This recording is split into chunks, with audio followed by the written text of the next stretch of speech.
It's called the Mother of Parliaments, and it has a history going back centuries. But for years there have been problems with the House of Commons. People are fed up with expenses scandals and jobs for life for MPs.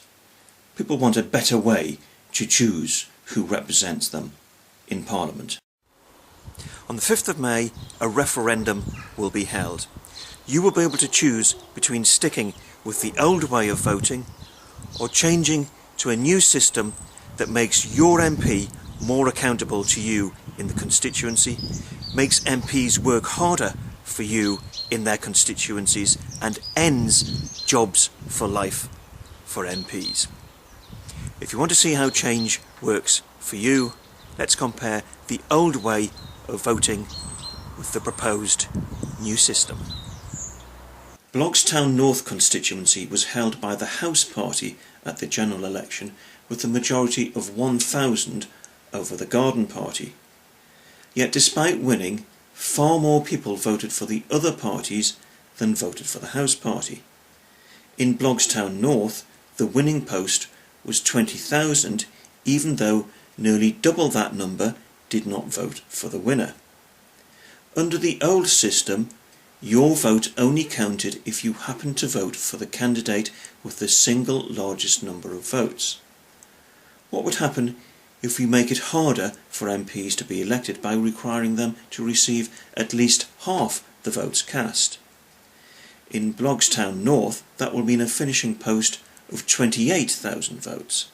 Instead of putting a cross against the candidate of your choice on your ballot paper, you would number the candidates according to how strongly you feel they will do a good job as MP for the area.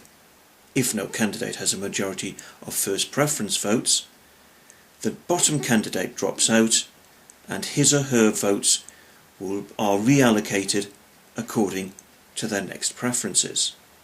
This keeps happening until a candidate receives over half the votes cast. In this case, the defending MP has worked hard in the constituency.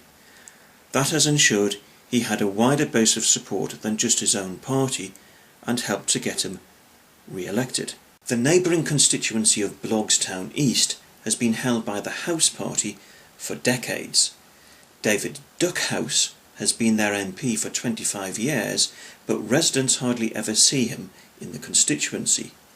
He's difficult to contact, and he got caught up in the expenses scandal after spending thousands of pounds of taxpayers' money on doing up his London home. Mr. Duckhouse was treating his position as a well-paid job for life. So what happens if we apply the new voting system to his constituency?